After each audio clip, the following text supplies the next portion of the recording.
Hello friends, welcome to Game It Up. My name is Dave and this is a review of RETOURING on the Nintendo Switch. A review code was supplied to us, so thank you very much to Sometimes You for supplying us with that.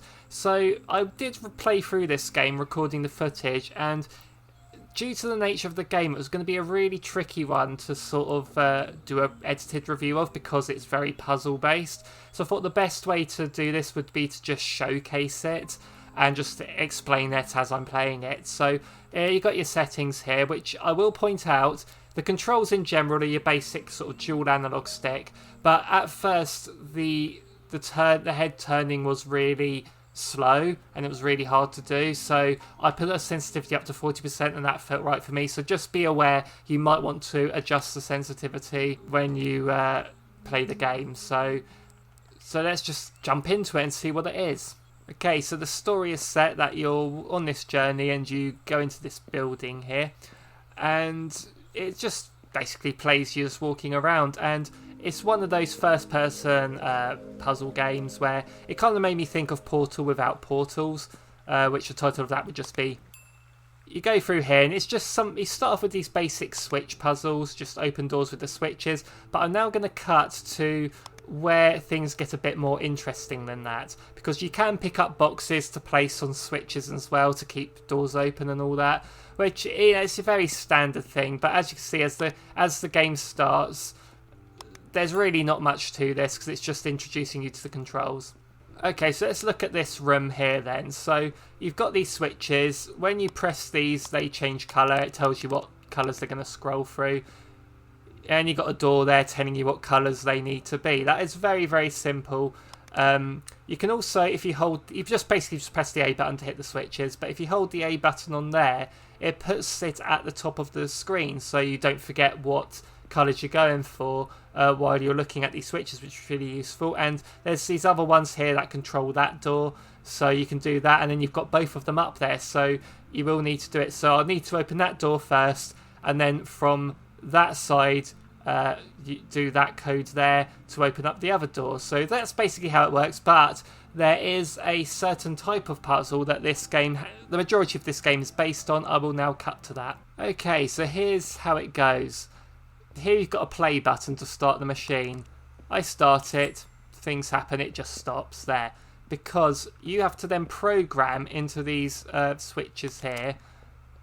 So now, right now it's saying it's going to go right, but red turns to orange, but on there it's already on an orange. If I said orange turns to red, and then played it, then that would turn to red, and then red then turns to orange, and it goes in that direction. That is what I've programmed in. You can change the direction it's going to go, or have it stop if you like.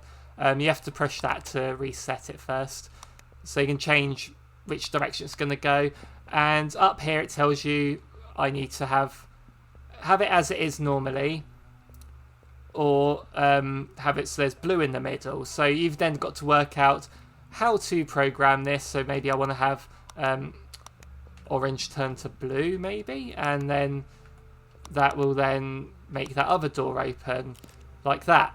But then it all closes again because I've got to work out a way to keep it like that. And you basically just have to experiment with these. From this point on in the game, these puzzles are just like this, but they get more and more complex. You'll have more rows, you'll have more sections that you've got to make them jump back and forth between each section. You've got to have bits that will be, doors will be open for a certain amount of time, then you get to the next one quickly. But one thing that helps you is each room has one of these.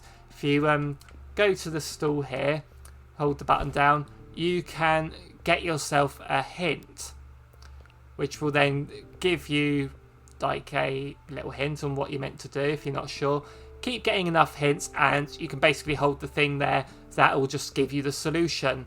Obviously, I don't want to show solutions in this review, which is why I'm sort of hanging around this area. So as I said, the controls are good. It's just your standard left stick, right stick to move and look around, A button to interact with things. That is pretty much all you need. You press the X button to zoom in.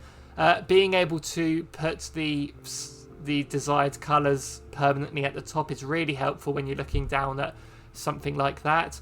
and it's not a typically long game. For people that can solve these really quickly, you will beat this very quickly. But then some people might spend 500 hours on this if they really struggle with it. But then again, I don't think you'd want to spend 500 hours on something like this. This is a real noodle scratcher of a game, this one. And there are a lot of puzzles that I have spent a long time on this, and I am an absolute genius, so it's a bit alarming that I spend a lot of time on things like this. Just shows how complex they are. So let me know in the comments down below if this is sort of game that you're into, or if this is one that would frustrate you too much, or one that you think you'll get through easily. And yeah, also make sure to like and subscribe for more to come in the future. So thank you so much for watching. We'll see you in the next one.